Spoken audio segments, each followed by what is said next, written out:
This week on Vallo Vision News, a milestone for Vallo. The university is turning 125 years old. Find out how will celebrate this Founders Day. And a game changer in the fight against COVID. Why doctors say this pill may save the lives of unvaccinated people. Plus, continuing her father's dream, hear Dr. Bernice King's message to the community. Vallo Vision News starts right now.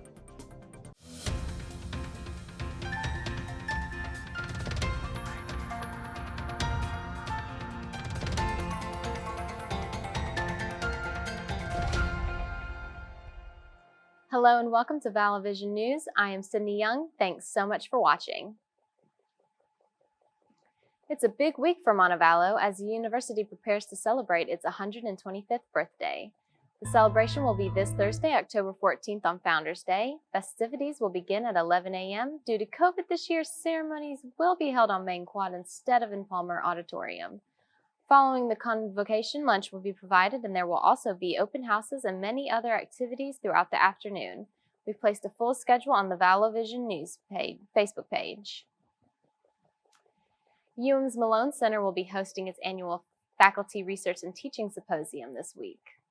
The event showcases faculty members' accomplishments in research and creative works and includes oral presentations, artistic demonstrations, and posters. This year's symposium will feature two keynote addresses, one from the 2021 Outstanding Commitment to Teaching Award recipient Dr. Bruce Finkley, and another by the 2020 University Scholar Dr. Tiffany Wang. The symposium is Wednesday from 10 a.m. to 5:30 p.m. in the J.A. Brown Room in Carmichael Library. It is open to all students, faculty, and staff. The Police Department will hold an active shooter drill this Wednesday, October 13th. The drill will take place in a residence hall sometime in the afternoon. will test the alert system during the drill, and all related notifications will be identified as tests. A bright spot in the battle to beating COVID-19. Drug maker Merck has applied for emergency use authorization for its antiviral COVID-19 pill. In today's Health Minute, Gene Sullivan has a closer look at why experts are calling it a game changer.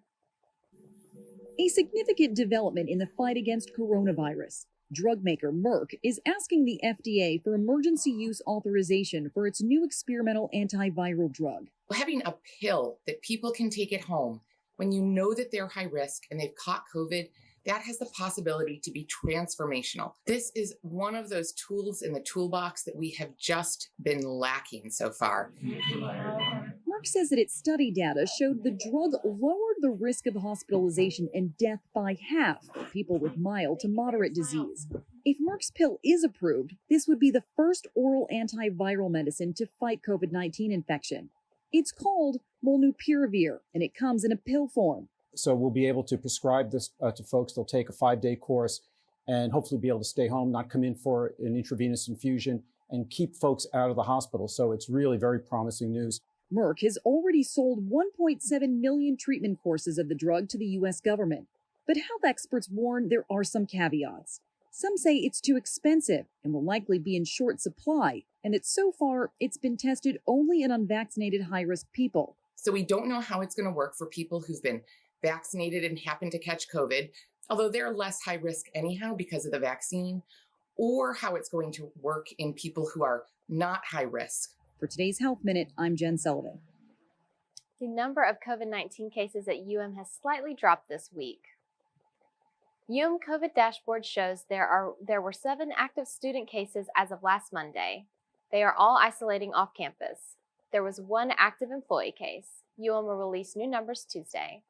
Cases across Alabama are also down this week on Sunday. The state reported 653 new cases. That's down from 736 a week ago.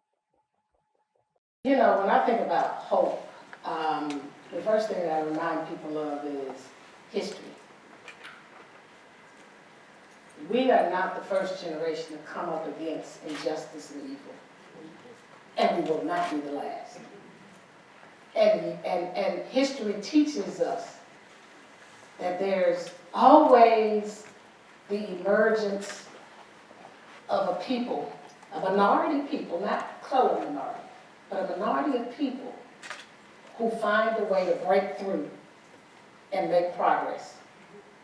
That was part of Dr. Bernice King's message to the UM community during a moderated discussion last week. Dr. King is the daughter of civil rights icon Dr. Martin Luther King Jr. She is the CEO of the King Center in Atlanta. During her talk, Dr. King spoke about issues of social justice, equity, and equality. It's hard work, and it doesn't mean it's going to happen overnight. But to me, the greatest amount of change and transformation comes when people have a greater understanding of each other.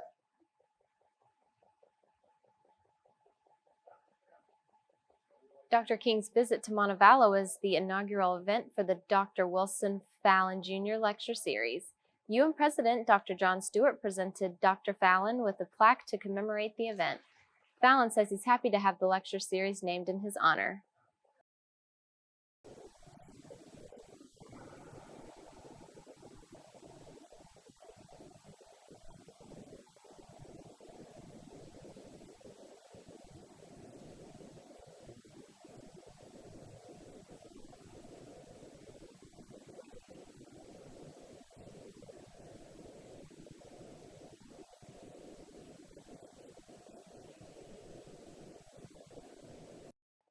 The UM Board of Trustees established the lecture series earlier this year, and it will focus on issues related to African American heritage and racial and social justice.